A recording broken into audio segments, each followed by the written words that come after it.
السلام علیکم پیارے دوستوں۔ قدیم زمانے میں ایک بادشاہ تھا جس کی 12 بیٹیاں تھیں، یعنی 12 شہزادیاں۔ ان کی خوبصورتی کا کیا کہنا تھا، سب کی سب ایک سے بڑھ کر ایک تھیں۔ بادشاہ نے ان کی شادی کرنے کا فیصلہ کیا تو اس کو ایک حیران کن راز کا پتہ چلا کہ شہزادیاں رات بھر رقص کرنے کے لیے جاتی ہیں، مگر کسی کو بھی نہیں پتہ چلتا کہ وہ کہاں جاتی ہیں۔ بادشاہ بہت پریشان تھا۔ اس نے قلعے کے سب دروازے بند کروا دیے تاکہ شہزادیاں باہر نہ جا سکیں، لیکن اس کی تمام کوششیں ناکام ہو گئیں۔ وہ پریشان تھا کہ آخر ماجرا کیا ہے۔ بادشاہ نے اعلان کروایا کہ جو کوئی شہزادیوں کے رقص کا پتہ لگانے گا، اسے اپنی پسندیدہ شہزادی سے شادی کرنے کا موقع ملے گا، اور وہ میرے مرنے کے بعد بادشاہ بھی بنا دیا جائے گا، اور اگر وہ 3 دن میں اس راز کا پردہ فاش نہ کر پایا تو اسے موت کی سزا دے دی جائے گی۔ یہ خبر ریاست میں ہر طرف پھیل گئی۔ ایک شہزادہ آیا جو رقص کے راز کا پتہ لگانا چاہتا تھا۔ اس نے کہا، میں آپ کی پڑوسی ریاست کا شہزادہ ہوں اور شہزادیوں کے رقص کا پتہ لگانے آیا ہوں۔ بادشاہ نے اس کا استقبال کیا اور رات کا کھانا کھانے کے بعد اسے شہزادیوں کے کمرے کے ساتھ والا کمرہ سونے کے لیے دے دیا گیا۔ شہزادیوں کے لیے کمرے کا دروازہ کھلا رکھا گیا اور شہزادے کا پلنگ ایسے رکھا گیا کہ وہ ساری رات ان پر نظر رکھ سکے۔ رات کو شہزادیاں اس کے لیے شربت لے کر آئیں، جس کو پیتے ہی اسے نیند آ گئی۔ جب اس کی آنکھ کھلی تو شہزادیاں رقص کر کے واپس آ چکی تھیں۔ تینوں دن ایسا ہی چلتا رہا۔ جو دن جب شہزادہ بادشاہ کے سامنے حاضر ہوا تو اس کے پاس بادشاہ کے سوال کا کوئی جواب نہ تھا۔ بادشاہ نے اسے موت کی سزا دے دی۔ یوں ہی بہت سے لوگ آئے لیکن سب ناکام رہے۔ پھر ایک دن ایک زخمی سپاہی اپنی قسمت آزمانے بادشاہ کی ریاست کی طرف چل پڑا۔ راستے میں اسے ایک بڑھیا ملی۔ سپاہی نے بڑھیا کی مدد کی۔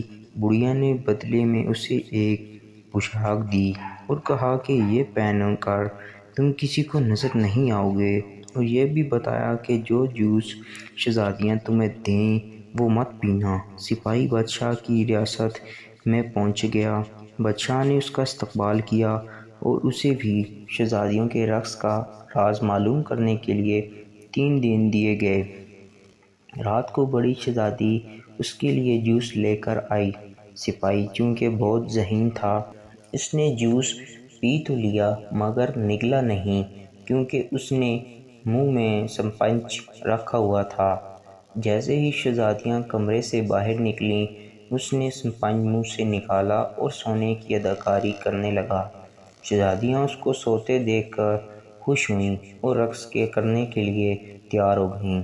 سب سے بڑی شہزادی نے اپنے پاؤں زور سے اپنے پلنگ پر مارا تو وہ زمین دوز ہو گیا، اور پھر ساری شہزادیاں اس خفیہ راستے میں نیچے اتریں۔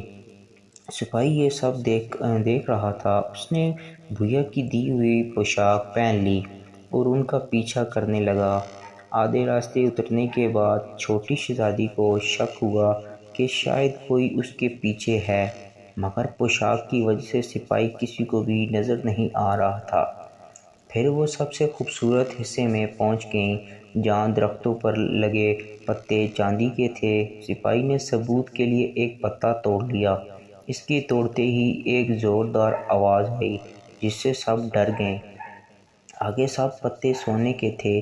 سپاہی نے ایک سونے کا پتا بھی توڑ لیا اور آگے جا کے ایک ہیرا بھی ثبوت کے لیے لے لیا۔ پھر شہزادیاں ایک جھیل کے کنارے پہنچی گئیں جہاں 12 شہزادیاں ناؤں کے ساتھ ان کا انتظار کر رہے تھے، اور ایک شہزادی ایک شہزادے کے ساتھ بیٹھ گئی۔ سپاہی چھوٹی شہزادی کے ساتھ بیٹھا رہا اور سب جھیل کے دوسرے کنارے پہنچ گئے جہاں ایک عالیشان قلعہ تھا، اور وہاں ساز بج رہے تھے اور اس کی دھن پر سب شہزادیاں رقص کرنے لگیں۔ صبح 3 بجے تک یہ سب چلتا رہا، جب تک ان کے جوتوں میں چید ہو گئے اور پھر سب واپس آ گئیں اور سپاہی بھی جلدی سے بھاگ کر اپنے کمرے میں جا کر سو گیا کہ کسی کو شک نہ ہو۔ یہ سلسلہ کئی دن تک چلتا رہا۔ سپاہی ان کا تعاقب کرتا رہا اور ثبوت بھی لاتا رہا، ان سے پہلے ہی آ کر سو بھی جاتا، یوں کسی کو شک بھی نہیں ہوا۔ جب فیصلے کی گھڑی آئی تو بادشاہ نے سپاہی کو بلایا۔ سپاہی نے کہا، عالیہ، سبھی 12 شہزادیاں اپنے کمرے سے زمین دوز سرنگ سے جاتی ہیں جہاں ایک قلعہ ہے۔ اس نے ثبوت بھی دکھایا۔ شہزادیوں نے یہ سب مان لیا۔ بادشاہ نے سپاہی کو خوب انعام سے نوازا اور پوچھا، میری کس بیٹی سے شادی کرنا چاہتے ہو؟ اس نے سب سے بڑی شہزادی کو پسند کیا اور پھر دونوں کی شادی دھوم دھام سے کر دی گئی۔ بادشاہ نے اعلان کیا کہ میری وفات کے بعد میرا داماد اس سلطنت کا بادشاہ ہوگا، اور پھر سبھی ہنسی خوشی رہنے لگے۔